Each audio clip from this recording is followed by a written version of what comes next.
Bonsoir à tous, soyez les bienvenus. Planète locale, comme chaque lundi sur BFM Lyon, votre magazine consacré à l'environnement, l'écologie, aux questions de développement durable. Et chaque semaine, pour m'accompagner, Lucie Young sur ce plateau. Bonsoir Lucie. Bonsoir Elodie. Notre invitée cette semaine, Marie-Blanche Personnaz, directrice générale d'Atmo Auvergne-Rhône-Alpes. Bonsoir. Bonsoir. Et merci d'avoir accepté notre invitation. On va vous retrouver dans un instant. On va parler de la qualité de l'air avec vous, bien sûr.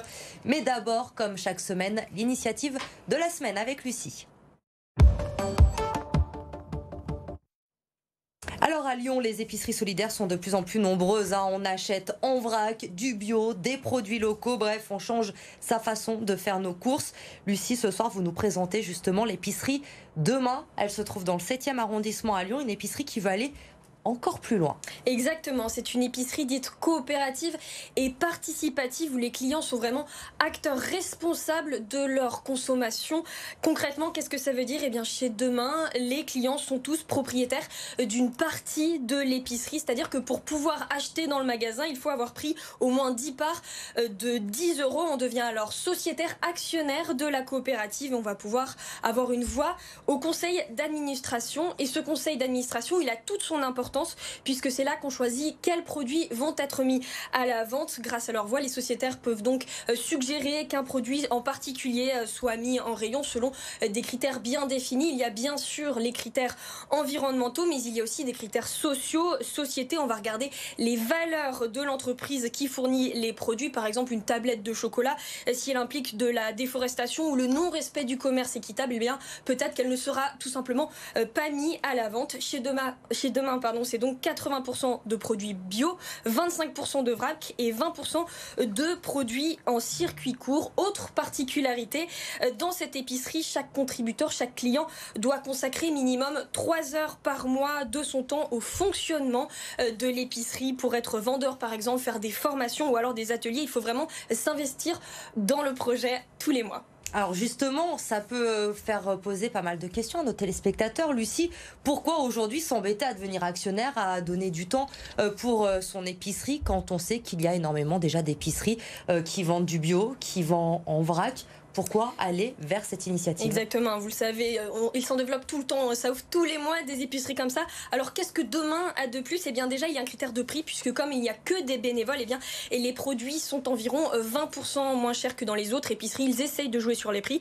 Et puis l'épicerie Demain, elle veut vraiment changer notre rapport aux courses, notre regard sur notre consommation. C'est vraiment une démarche globale. Ici, on ne se contente pas juste d'acheter passivement les produits sans réfléchir. On sait exactement d'où ils viennent, comment et dans quelles conditions ils ont été produits. C'est ça la promesse de Demain. Cela encourage le développement d'une consommation durable, éthique, responsable. On sait exactement ce qu'on met dans notre panier.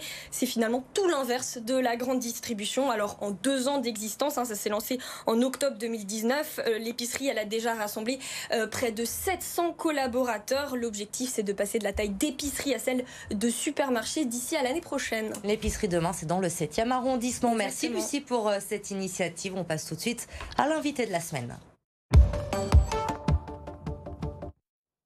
Marie-Blanche Personnaz avec nous, donc directrice générale Atmo en Auvergne-Rhône-Alpes. Jeudi, c'est la journée nationale de la qualité de l'air. Pourquoi une telle journée d'abord ? La journée de qualité de l'air s'imposait depuis plusieurs années, puisque c'est un sujet essentiel aujourd'hui au niveau social. On le voit surtout après la crise Covid. Et puis c'est un sujet sanitaire essentiel. Il faut quand même voir que 40 000 décès anticipés par an, c'est en gros un Covid chaque année. Alors justement, la sensibilisation, elle est essentielle évidemment face à ces problématiques. Dans une métropole comme la nôtre, quelle est la situation ? Est-ce que la qualité de l'air que nous respirons est vraiment si mauvaise que ça ? Alors, si on regarde à l'échelle européenne, puisqu'il y a des classements qui sont faits, on est environ à la moitié du classement sur 350 villes, à peu près 20 places derrière Paris. Voilà, ça situe assez bien là où on se situe. Bon. On a des contentieux, par exemple, européens, qui n'ont même pas cessé en 2020, puisqu'on est resté au contentieux européen en 2020, malgré une baisse significative de la pollution atmosphérique et une amélioration sensible de la qualité de l'air. J'imagine que dans la métropole, il y a quand même une différence entre les territoires. Il y a des zones qui sont plus exposées que d'autres. Alors oui, les zones les plus exposées, ça va être essentiellement les bordures de chaussée, et notamment vis-à-vis d'un polluant, d'un critère, celui qui justement aujourd'hui nous déclasse beaucoup, qui est le dioxyde d'azote, puisque sur l'autre critère, les particules, on a eu une nette amélioration. Et on n'est même plus au contentieux européen sur ce polluant-là. Mais sur le dioxyde d'azote, toutes les bordures de chaussée sont très importantes pour les prochaines années. Alors justement, comment vous faites pour mesurer la qualité de l'air ? Alors la mesure, elle se fait directement par l'intermédiaire d'une vingtaine de stations de mesure lourdes qui sont qualifiées au niveau européen. Voilà, on a des inventaires d'émissions, on fait des modèles. On travaille beaucoup avec Météo France, par exemple, sur les modèles, en rajoutant ensuite tout ce qui est chimie de l'air. Alors justement, à chaque pic de pollution, quand la qualité de l'air se dégrade dans la métropole, on est habitué maintenant, il y a des mesures qui sont prises, baisse de la vitesse notamment, les véhicules les plus polluants qui ne peuvent plus circuler. Est-ce que ce sont des mesures qui sont réellement suffisantes aujourd'hui ? Alors, ce qu'il faut voir, c'est que ce sont des mesures complémentaires. C'est là que l'on parle le plus, mais en réalité, plusieurs actions sur ces histoires de transport, puisque c'est quand même les transports qui sont essentiellement visés aujourd'hui. Alors, on a des mesures qui sont liées au parc. Mais là, ça dépend de l'Europe. Alors, ce n'est pas des mesures qui sont prises au niveau territoire. On en parle souvent moins, mais c'est surtout ça qui va nous apporter, dans les prochaines années, les baisses d'émissions sur le trafic. Ensuite, on va avoir les ZFE, les fameuses ZFE, qui sont là vraiment pour les bordures de chaussée et pour améliorer encore l'ensemble du parc sur l'ensemble de l'agglomération. Les limites de vitesse, c'est vraiment le dernier stade où là, on va essayer vraiment de jouer sur des épisodes pollués pour essayer de diminuer au minimum de ce que l'on peut. La limitation de vitesse, dernier stade, vous nous l'expliquez. On voit pourtant dans l'agglomération lyonnaise plusieurs villes qui ont pris la décision de passer la ville à 30 km/h. Ce sera le cas de Lyon l'année prochaine. Le maire l'a annoncé. Est-ce que diminuer la vitesse en ville de 50 à 30 km/h, ça peut réellement avoir un impact ? Alors là, c'est souvent une question qu'on nous pose, donc je vous explique. En réalité, pour des véhicules thermiques tels que l'on a actuellement, l'optimal, c'est 50, à peu près 50 à 70, puisque les voitures, elles sont faites pour faire de la route, en réalité, nos voitures. Alors, diminuer à 30, globalement, si on fait passer le même nombre de véhicules, eh bien, on pourra avoir des effets même contradictoires. Ce qu'il faut voir, c'est que de manière indirecte, quand on fait une limite à 30, on va amener sur la chaussée d'autres modes qui vont réguler en fait le nombre de voitures.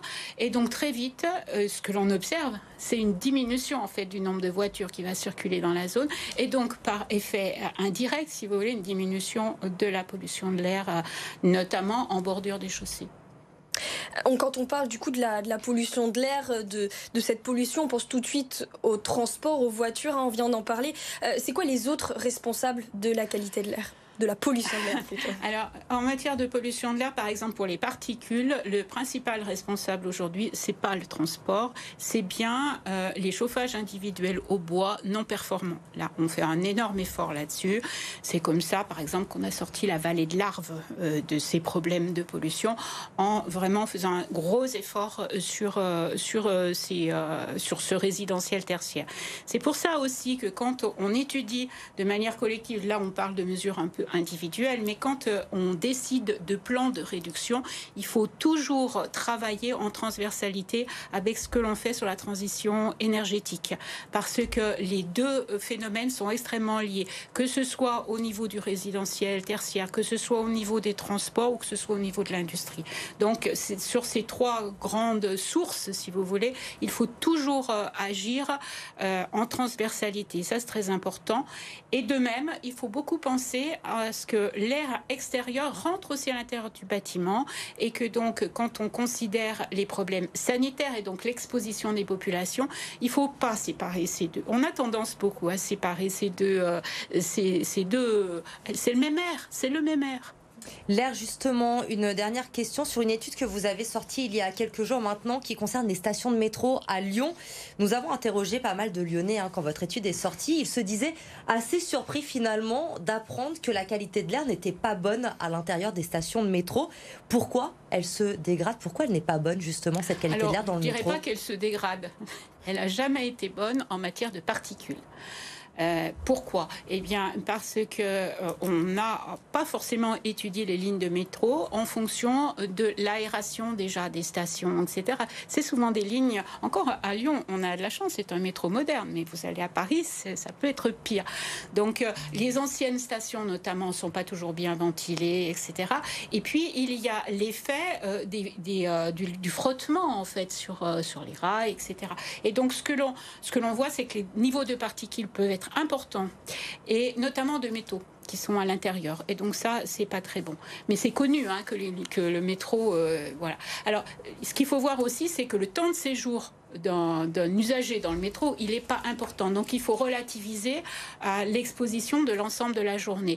Et si aujourd'hui, on fait ces mesures dans le métro, demandées par le Citral, notamment, avec une station de pollution de l'air, d'ailleurs, que vous pouvez regarder sur notre site Internet en toute transparence, voilà, ils ont joué le jeu jusqu'au bout, c'est justement pour pouvoir faire des études d'amélioration, et notamment au niveau technologique, au niveau ventilation, pour justement arriver à améliorer cette situation.